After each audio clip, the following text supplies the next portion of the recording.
할렐루야. 우리 좌우에 계신 분들 인사 한번 하시죠. 한 주간 동안 평안하셨습니까? 네. 어떤 분들은 아이고 어제 또 봤는데 또 무슨 인사예요 그럴 거예요. 네, 어제도 뵈고 오늘도 뵙습니다. 제가 어젯밤에 잠자리에 누워서 집사람 보고 그랬어요. 오늘도 주일 같고 내일은 진짜 주일이고, 주일이 2번 있는 것 같다고. 여러분, 사람들은 저마다 자신이 감당할 만한 능력의 한계치를 가지고 있습니다. 자, 무슨 일이 자기에게 주어졌을 때 그 주어진 일이 자기가 감당할 만한 일도 있고 또 감당하기 어려운 일이 있어요. 그래서 감당하기 어려운 일을 누군가 맡기면 사람들은 보통 이렇게 말합니다. 그 일은 내 능력 밖이야. 솔직하게 이야기합니다. 내 능력 밖이라고요. 무슨 청탁을 받든지 누구에게 부탁을 받든지 그건 내 능력 밖이야. 예를 들면 어떤 사람에게는 100명을 먹일 수 있는 능력이 있습니다. 그런데 또 다른 사람에게는 1000명을 먹일 능력이 있습니다. 그래서 100명을 먹일 능력이 있는 사람에게는 자신에게는 모든 능력을 다해도 100명밖에 감당할 수 없지만 하지만 1000명을 먹일 능력이 있는 사람에게는요, 여러분 100명을 먹이는 것은 이건 식은 죽 먹기와 같은 그런 것입니다. 그의 능력에 따라서 여러분 이 능력은 내 속에서 나올 수 있는 그러한 힘이라고 말할 수가 있습니다. 어저께 우리 임직식을 가지고 또 저희 교회 일꾼들을 새로 세웠습니다. 특히 임직식을 위해서 주방에서 봉사하는 우리 여전도회 또 권사의 일꾼들이 참 많이 수고하셨는데요. 음식 만드는 것을 봐도 그래요. 어떤 분은 100명의 음식을 만들어야 된다. 그러면 이제 혼자서도 그 100명분을 수월하게 만들어내시는 분이 있습니다. 그런데 어떤 분은 한 10명의 우리 식구들 많으면 한 10명 본인은 우리 식구들 음식만 해봤지 그 이상의 음식을 해본 적이 없다. 전혀 엄두를 내지 못하고 버거워하는 그런 사람도 있을 것입니다. 여러분 이런 것들이 다 뭐냐면 이게 능력의 차이에 있습니다. 능력의 차이. 성경은 꼭 그렇게 말하고 있지는 않지만 그리스도인들은 능력의 사람이라는 것을 하나님의 말씀은 우리에게 강조하고 있습니다. 바로 그리스도인들은 위로부터 또 하나님으로부터 오는 그 능력을 우리는 덧입고 살아가기 때문에 그렇게 말할 수가 있어요. 하나님은 세상에 인간이 만들어 놓은 그런 잡스러운 사람의 생각과 그리고 사람의 이성과 모든 것들로 다듬어 놓거나 이게 우리의 신이야. 그래서 마치 사람이 그 신들을 조종하는 것처럼 우상이 아니라 우리 하나님은 무한하시며 온 우주를 창조하시고 지금부터 영원까지 여러분 온 만물을 다스리는 분입니다. 그리고 그분이 이 땅 가운데 구원을 얻는 백성들을 세워놓으시고 그들에게는요 세상이 감당할 수 없는 능력을 가진 사람으로 여러분 하나님이 우리를 이끌어 가십니다. 그 능력은 다른 데서 나오는 것이 아니에요. 바로 오늘 우리가 하나님을 믿는 믿음과 기도 가운데 그 능력들이 우리에게는 발휘됩니다. 히브리서 11장에 보면 믿음의 사람들을 쭉 나열해 놓고 있습니다. 근데 그 사람들 가운데 처음에 노아, 에녹, 아브라함, 우리가 아는 유명한 사람들이 많이 있지만 뒤로 갈수록 그런 믿음의 사람들이 너무 많으니까 성경은요 그들을 줄입니다. 히브리서 11장 36절 38절 그들의 이름을 다 연구할 수 없어요. 하지만 그들은 이런 일을 했습니다. 또 어떤 이들은 조롱과 채찍질 뿐 아니라 결박과 옥에 갇히는 시련도 받았으며 돌로 치는 톱으로 켜는 것과 시험과 칼로 죽임을 당하고 양과 염소의 가죽을 입고 유리하여 궁핍과 환난과 학대를 받았으니 이런 사람은 세상이 감당하지 못하느니라. 그들이 광야와 산과 동굴과 토굴에 유리하였느니라. 아멘. 오늘 히브리서 기자가 말씀하는 이 사람들이 어떤 사람이냐면 그들에게는 능력이 있어서 환난과 박해 가운데 굴하지 않는데, 딱 이렇게 표현하죠. 이런 사람은 세상이 감당하지 못하느니라. 바로 히브리서 기자 이전에 믿음을 가지고 살았던 사람들이 이런 사람들이라는 거죠. 바로 그리스도인들이 이와 같아야 되고, 우리도 하나님이 주시는 그 능력으로 말미암아 오늘 우리의 삶에 이와 같이 능력을 발휘하면서 살아가야 된다. 자, 저와 여러분에게는 이와 같은 그리스도인들의 능력이 나타나야 될 줄로 믿습니다. 그래서 사도 바울은요, 고린도 교회를 향하여 책망하면서 이렇게 말씀하셨어요. 자, 우리 고린도전서 4장 19절 20절 두 절을 한번 같이 읽어보겠습니다. 주께서 허락하시면 내가 너희에게 속히 나아가서 교만한 자들의 말이 아니라 오직 그 능력을 알아보겠으니 하나님의 나라는 말에 있지 아니하고 오직 능력에 있습니다. 아멘. 바울이 고린도 교회의 교만한 자들에게 내가 나아가서 그들이 지금까지 말로만 자기들을 나타내고 드러내었지만 나는 가서 그들의 능력을 알아볼 것이다. 왜냐? 하나님의 나라는 말에 있지 않고 능력에 있다. 여러분, 오늘 우리의 참 신앙은요, 말 잘하는 데 있지 않습니다.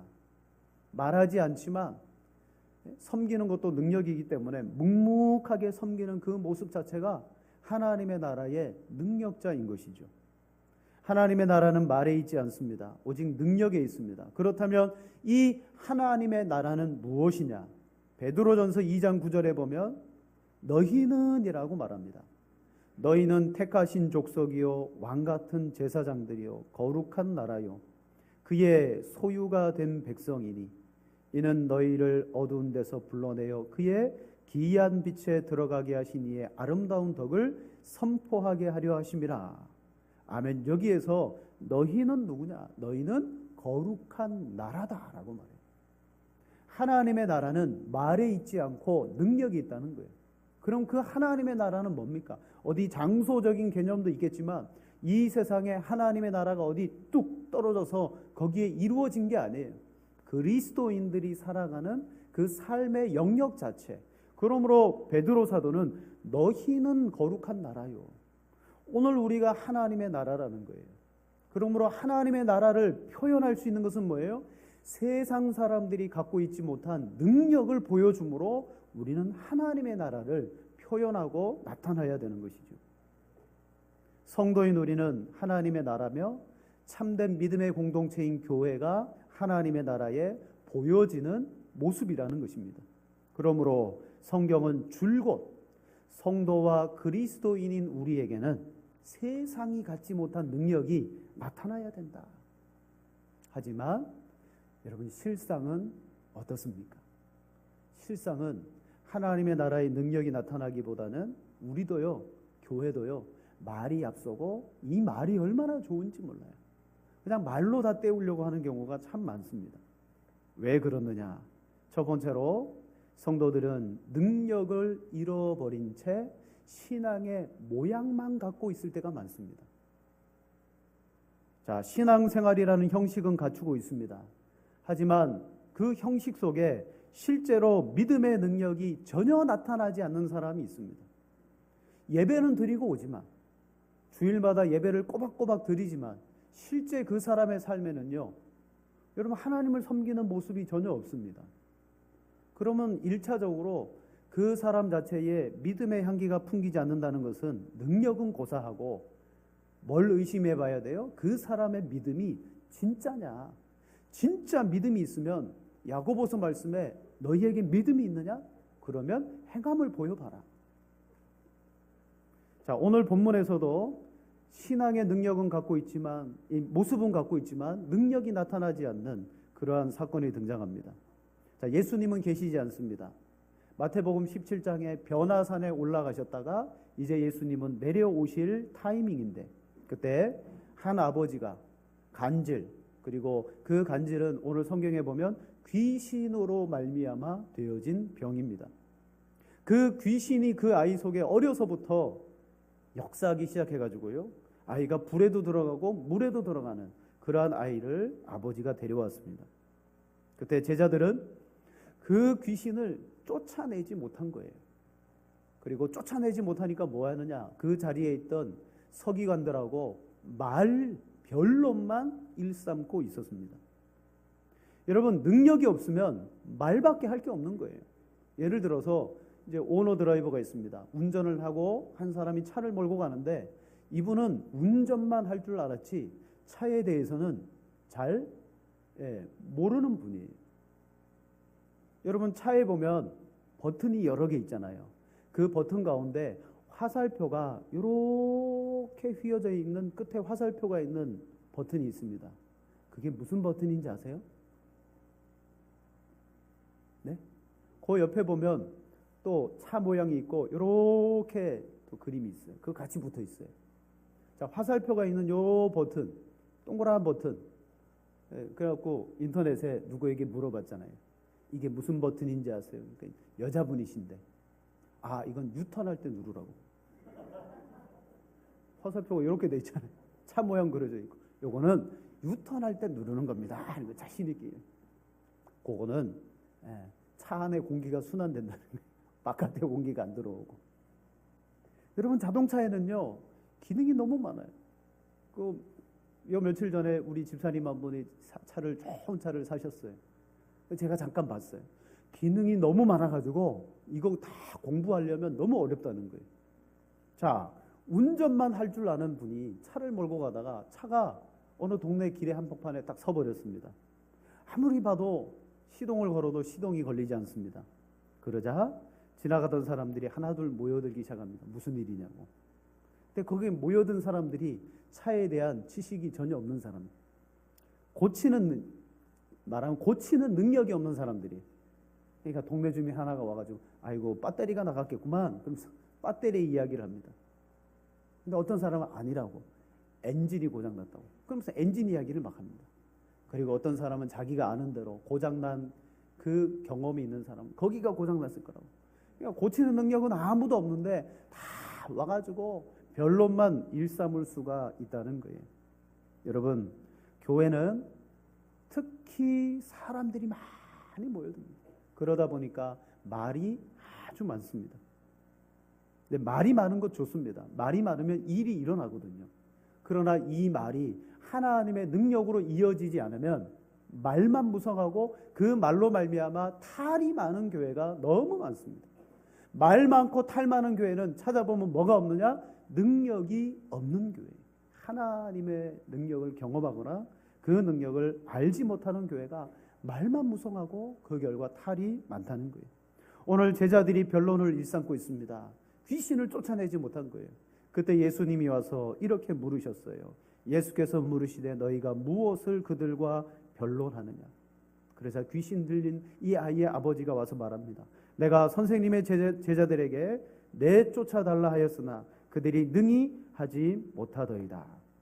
여기서 분명한 것 한 가지가 나옵니다. 그건 뭐예요? 제자들에게 귀신을 쫓아내 달라고 했는데 어떻게 했다? 귀신이 떠나가지가 않는다. 만약에 여러분 한 번만에 이 아이의 귀신이 떠나갔다면요, 이런 문제가 일어나지 않습니다. 이 문제의 발단이 뭐예요? 귀신을 쫓아내는 능력이 제자들에게 나타나지가 않았습니다. 다시 말하면 능력이 없으므로 논쟁이 일어나고 있다는 것입니다. 그러나 성경을 찾아보면 이미 예수님은 제자들을 부르실 때, 특히 마태복음 10장 1절 같은 경우 예수께서 그의 12제자를 부르사 더러운 귀신을 쫓아내며 모든 병과 모든 약한 것을 고치는 권능을 주시니라. 제자들을 부르셨을 때 이미 귀신도 쫓아내고 병도 고치는 권능을 주셨습니다. 그리고 마가복음 6장에 보면 이 제자들을 전도의 현장에 보내고 그들이 돌아왔습니다. 그들의 활동이 아주 성공적이었거든요. 오자마자 예수님께 뭘 말하나요? 예수님. 예수님의 이름으로 명하니까 귀신들이 떠나갔습니다. 막 자기들이 했던 일들을, 그 성과를 예수님께 막 보고하기 시작합니다. 그때는 의기양양에게 능력 나타났음을 선포했는데 오늘 성경은요, 귀신이 떠나가지 않았습니다. 여기서 중요한 것은 여러분, 우리는 착각하면 안 돼요. 뭐냐? 예전에 능력이 나타났다 그래서 지금도 능력이 그냥 나타나는 게 아니라는 거예요. 여러분, 신앙의 능력을 갖추고 있다 그래서 그 사람에게 신앙의 외형을 갖추고 있다 그래서 신앙의 능력이 그대로 나타나느냐? 아닙니다. 가끔 우리 주변에 보면 왕년애라고 말하는 사람들을 볼 수 있어요. 왕년애. 내가 말이야 젊었을 때 왕년애 그러면서, 특히 왕년에 내가 학생부를 다녔다고, 그리고 왕년에 학생부 회장도 했다고, 왕년에 내가 뭐 전도회 회장도 했다고. 찾아보면 학생부 회장 했던 사람들이 꽤 많아요. 왕년에. 여러분, 그들이 왕년회라고 말하는 건 뭐예요? 그때는 그랬지만 지금은 교회 안 나가요. 신앙생활 안 해요. 그러면서 전도자를 만나면 왕년의 이야기를 합니다. 아무리 과거에 신앙생활을 하고 뭐 직분을 그때 가졌고 그런 멋진 모습들이 있다 할지라도 현재 그 사람의 모습 속에는 믿음이 없으면, 능력이 나타나지 않으면 그건 생명이 없는 거죠. 여러분, 하나님의 심판대 앞에 가가지고 왕년애라고 말할 수 있습니까? 결코 말할 수 없습니다. 마찬가지로 여러분, 오늘 제자들은요, 이전에 능력이 나타났다 그래서 지금도 자연히 능력이 나타날 줄 착각했을 수도 있습니다. 과거의 능력이 현재의 능력으로 잘못 알 수도 있다는 거예요. 여러분, 과거 내가 이런 체험도 하고 저런 것도 있었고 그거 오늘날 나타나고 있습니까? 그 믿음을 체험하고 있습니까? 그게 중요하다는 것입니다. 또한 직분이 있다 그래서 능력이 나타나는 것이 아니고, 오늘 예수님의 제자 얼마나 귀한 직분입니까? 제자라고 당연히 능력이 나타나는 것이 아니라는 것입니다. 그렇다면 그리스도인은 능력의 사람이라고 그랬습니다. 현재 여러분에게는 어떤 신앙생활의 능력이 나타나고 있습니까? 뭐 귀신을 쫓아내고 병을 고치고 그런 거 말고요.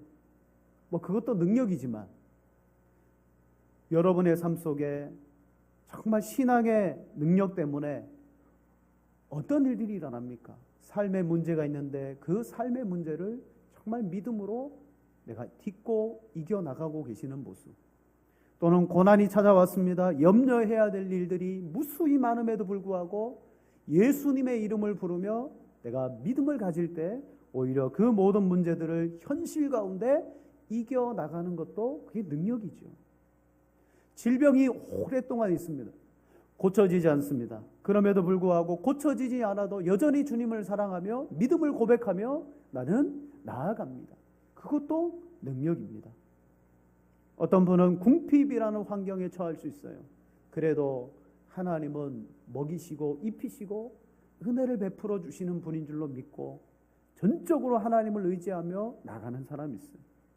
사도 바울은 그가 그랬습니다. 나는 궁핍의 상황에 놓여 있다. 내가 궁핍함으로 여러분에게 이 말을 하는 것이 아닙니다. 그러면서 이렇게 말해요. 내게 능력 주시는 자 안에서 내가 모든 것을 할 수 있느니라. 여러분, 이때 이 말은 뭡니까? 주님은 내게 어떤 능력도 주셔서 나는 다 할 수 있다가 아니라 지금 나는 이 궁핍함의 상황도 주님이 주시는 능력으로 충분히 이겨나간다라는 것이죠. 여러분, 그것도 능력입니다. 자, 때로는 우리가 영적인 어떤 일을 귀신을 쫓아내는 능력도 있을 수 있어요. 기적도 나타날 수 있어요. 하지만 이것은 평범한 일들은 아니잖아요. 일상의 평범한 삶 속에서 내 삶을 흔들어 놓는 수많은 일들 속에 여전히 주님을 바라보고 믿음을 고백하고 또 수많은 사람들 앞에서 믿음 때문에 내 살아가는 모습이 놀라울 정도로 그들에게 목격되어질 때, 그게 바로 하나님이 우리에게 주신 능력인 줄로 믿습니다. 자, 이 능력이 있어야 돼요. 그럼 오늘 제자들에게는 왜 능력이 나타나지 않았느냐? 두 번째, 여러분, 능력의 문제는 믿음의 문제와 연결되어져 있기 때문이에요. 본문은 귀신을 쫓아내는 능력의 문제로 시작하지만 예수님은 제자들에게 뭐라고 말하느냐? 믿음에 대하여 책망하고 계십니다. 자, 오늘 우리 이 본문의 사건을 잠깐 내려놓고 이 사건과 구약에 아주 유사한 사건이 하나 있는데, 그게 뭐냐면 출애굽기 32장에 보면 모세가 하나님께 올라가 하나님의 거룩한 영광의 임재 가운데 하나님을 뵙고 말씀을 받고 있었을 때, 그때 산 아래에서 무슨 일이 벌어지느냐? 모세가 올라가서 내려오지 않으니까 백성들이 아론에게 말하는 거예요. 우리를 애굽에서 인도해낸 사람 모세, 그가 왜 오지 않냐? 그가 혹시 죽은 게 아니냐? 그럼 이제 우리 어떻게 되냐? 우리를 인도할 하나님을 만들자. 이런 일이 벌어집니다. 여러분, 모세는 저 산꼭대기에 올라가 있습니다. 그러자 이 백성, 산 아래에 있는 백성들 가운데 무슨 일이 벌어지냐면 불신앙의 일이 벌어지는 거예요. 자, 출애굽기 32장 1절에 말합니다. 백성이 모세가 산에서 내려옴이 더딤을 보고 모여 백성이 아론에게 이르러 말하되 일어나라, 우리를 위하여 우리를 인도할 신을 만들라. 이 모세 곧 우리를 애굽 땅에서 인도하여 낸 사람이 어찌 되었는지 알지 못하니라. 그래서 모든 여인들의 이 금 귀고리를 다 모아가지고 뭘 만들어요? 금송아지를 만듭니다. 그리고 하나님께서 모세에게 말합니다.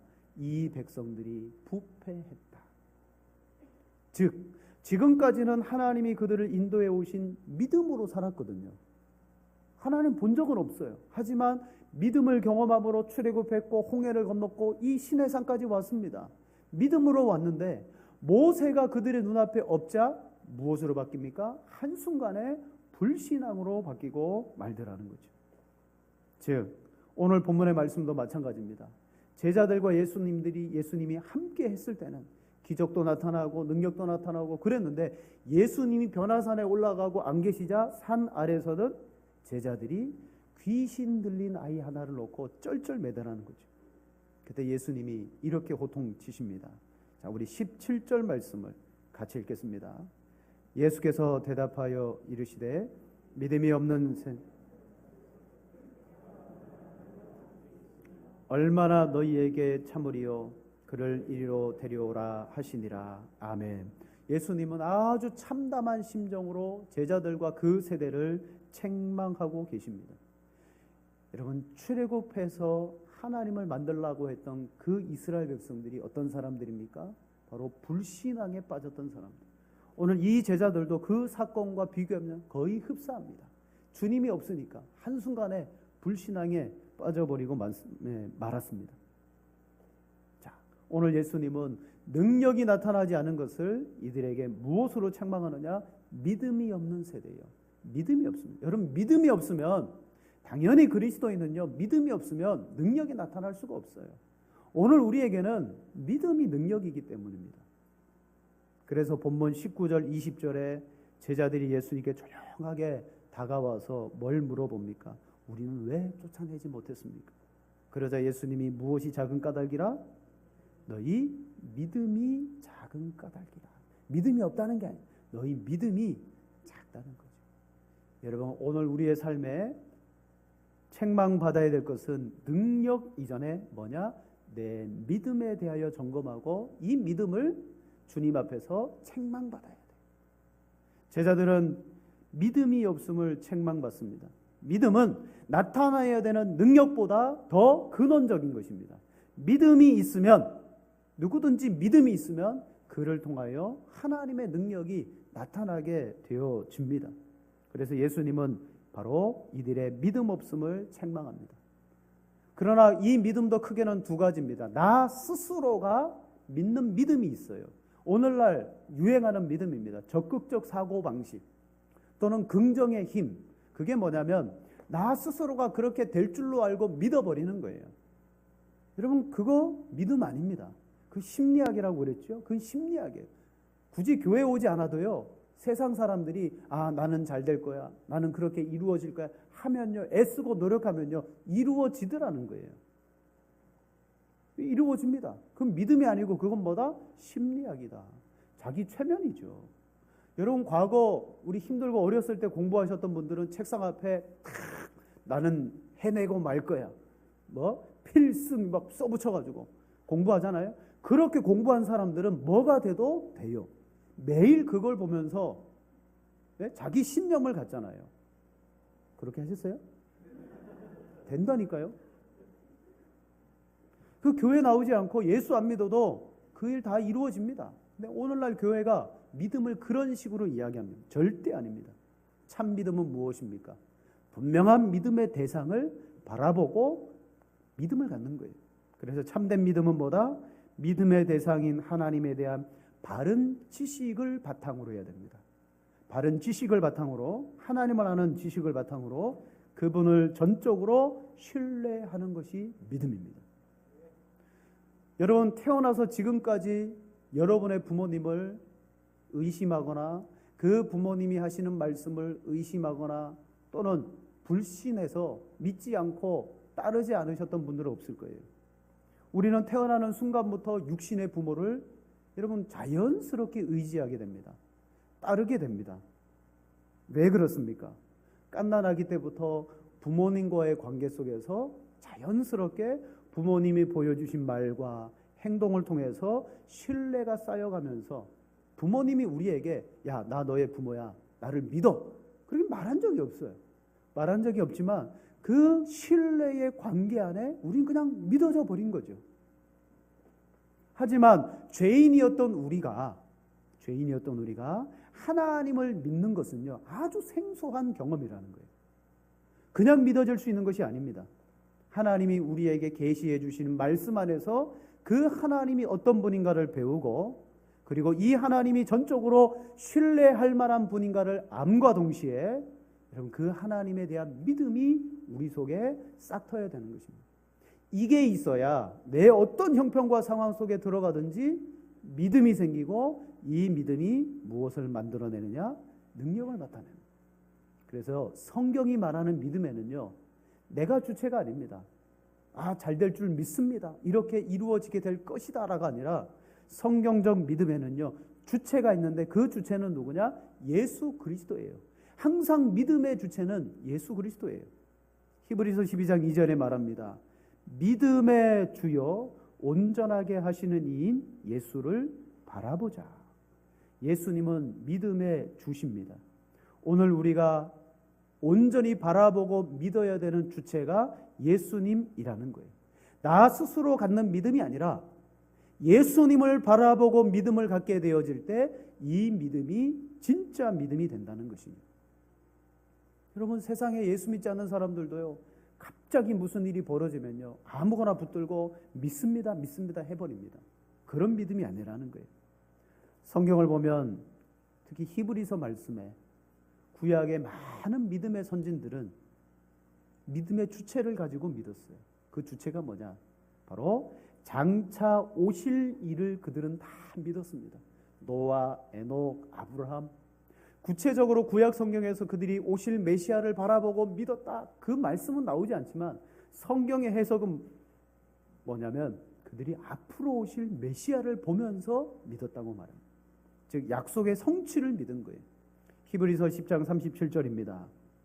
잠시 잠깐 후면 오실 이가 오시리니 지체하지 아니하시리라.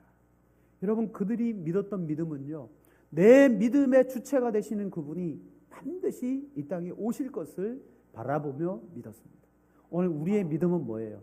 이미 이 땅에 오신 예수님을 말씀을 통하여 바라보고 믿고 앞으로 또 오실 거예요. 그분을 바라보고 믿는 겁니다. 그러므로 여러분의 믿음의 실체 속에는 내가 아니라 예수 그리스도가 다 계셔야 돼요. 오늘 제자들에게 왜 능력이 나타나지 않았습니까? 예수님이 옆에 없었어요. 예수님이 옆에 계셨다면 능력이 나타났을 수도 있습니다. 오늘 예수님이 이들을 믿음이 없는 세대라고 책망하는 정확한 의미는 뭐냐? 바로 예수님을 믿는 믿음이 없다는 거예요. 예수님을 믿는 믿음이 없다.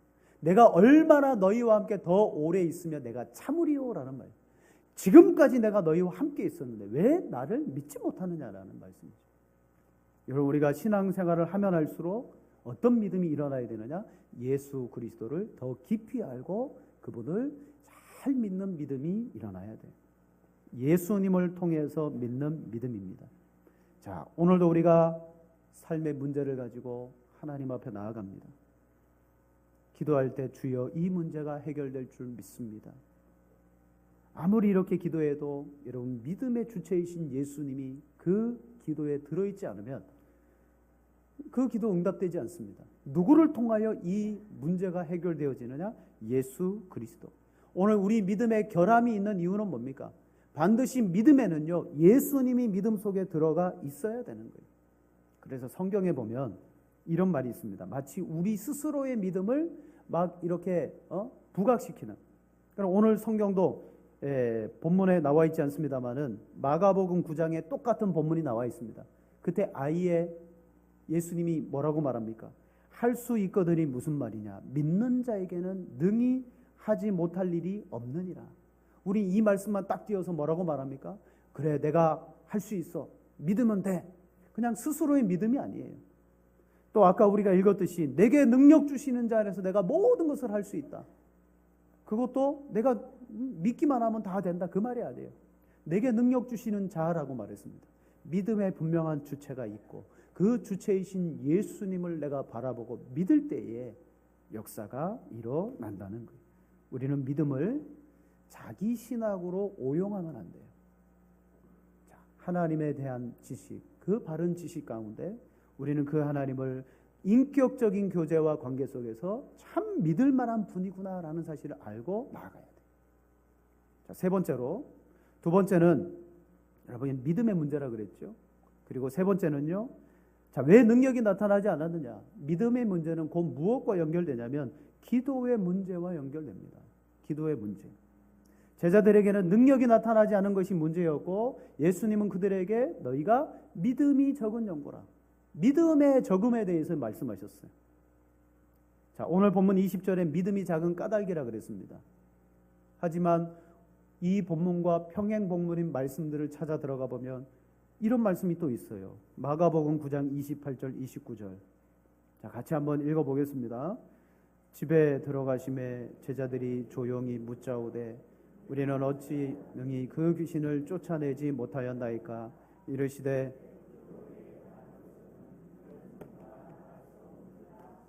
아멘. 자, 오늘 본문에 예수님은 왜 우리는 귀신을 못 쫓아냈습니까? 너희 믿음이 작은 까닭이라 그랬어요. 근데 마가복음에 가면 똑같은 상황이에요. 예수님이 묻습니다. 왜 우리는 귀신을 쫓아내지 못했습니까? 무엇 때문이다? 기도 외에 이런 곳으로 나갈 수가 없다. 우리는 여기서 한 입으로 두 말 하시는 예수님을 보게 됩니다. 제자들은 똑같이 물었어요. 똑같은 말씀을 다른 관점에서 약간씩 다른 관점에서 보여주신 거예요.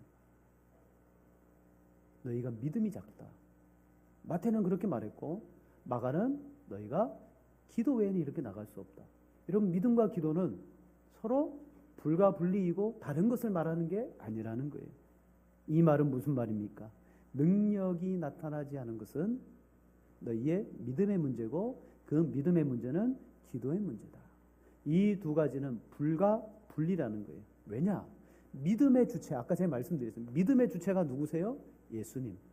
그러면 퀴즈, 기도의 주체는 누구십니까? 여러분, 내 의를 가지고 기도합니까? 내 능력을 가지고 기도합니까? 아니요, 기도의 주체도 예수님이에요. 예수님 분명히 말했습니다. 너희는 이제까지 내 이름으로 아무것도 구하지 않았으나 이제부터는 내 이름으로 무엇이든지 구하라. 요한복음 15장 13절에 말합니다. 너희가 내 이름으로 무엇을 구하든지 내가 시행하리니. 14절 내 이름으로 무엇이든지 내게 구하면 내가 행하리라. 여러분, 그리스도인에게 나타나야 될 능력은 내가 뭔가를 축적해서 쌓아놓아서 내 속에서부터 막 꺼내 쓰는 능력 아닙니다. 내 안에 계신 예수 그리스도와의 인격적인 관계 속에 그분을 통한 믿음, 그분을 통한 기도, 이게 함께 상관의 관계가 있는 거죠. 그래서 믿음과 기도의 주체, 능력이 나가는 주체는 내가 아니고 예수님이라는 거예요. 예수님을 통해 가지고 살아가고 예수님을 통해서 나타날 때 그게 귀신도 떠나가고 삶을 이기는 능력이 되어진다는 것입니다. 그러므로 저는 여러분들에게 두 가지를 도전해 드립니다. 첫째는 예수 그리스도를 바르게 알고 믿는 그분을 통한 믿음을 가지셔야 되고요. 그분의 이름으로 기도하는 삶을 반드시 살아가야 여러분의 믿음도 자라나고 믿음이 자라날수록 기도의 삶도 자라나게 되어져 있다. 이 두 가지가 반비례하지 않습니다. 항상 비례합니다. 그래서 오늘 말씀의 제목이 믿음과 기도에 기도와 믿음의 상관관계. 상관관계가 뭡니까?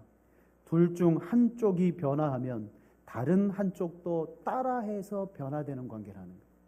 믿음이 말씀을 통하여 자라나면 자연스럽게 기도도 따라서 자라나게 되어 있고, 믿음의 기도가 하나님 앞에 되어질 때 자연스럽게 이제 믿음도 자라나게 돼요.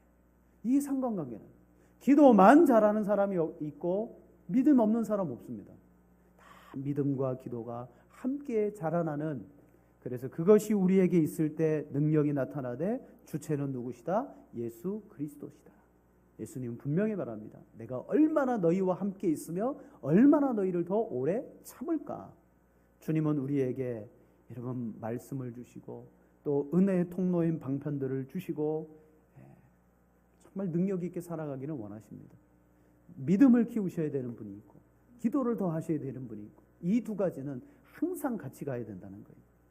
말씀을 정리하겠습니다. 그리고 우리는 능력을 가지고 살아가야 됩니다. 근데 한 책, 무릎으로 사는 그리스도인이라는 책에 이런 내용이 나와 있습니다. 왜 수많은 그리스도인들이 그토록 자주 패배하는가? 기도를 너무 적게 하기 때문이다. 왜 수많은 교회 일꾼들이 그토록 자주 용기를 잃고 낙심하는가? 기도를 너무 적게 하기 때문이다. 왜 대부분의 사람들이 그들의 사역을 통해 어둠에서 빛으로 이끌어내는 영혼이 그토록 적은가? 기도를 너무 적게 하기 때문이다. 왜 우리 교회는 하나님을 향한 뜨거운 불이 타오르지 않는가? 참된 기도가 너무 적기 때문이다. 주 예수님은 오늘도 여전히 능력이 무한하신 분이다. 주 예수님은 여전히 인간들의 구원을 갈망하고 계신다. 그분의 팔이 짧아 구원하지 못하는 것이 아니라 우리가 더 많이 더 진실하게 기도하지 않기 때문이다. 그분은 팔을 내미실 수가 없는 것이다. 즉 바른 믿음이 있는 곳에는 기도의 삶이 있고, 바른 기도를 드리는 사람에게는 믿음의 역사가 일어나게 되어져 있습니다. 여러분, 우리가 이제 정말 능력의 열매를 맺기 위해서 우리 신앙의 주체가 되시는 예수님을 우리는 믿음과 기도로 깊이 만나야 될 줄로 믿습니다.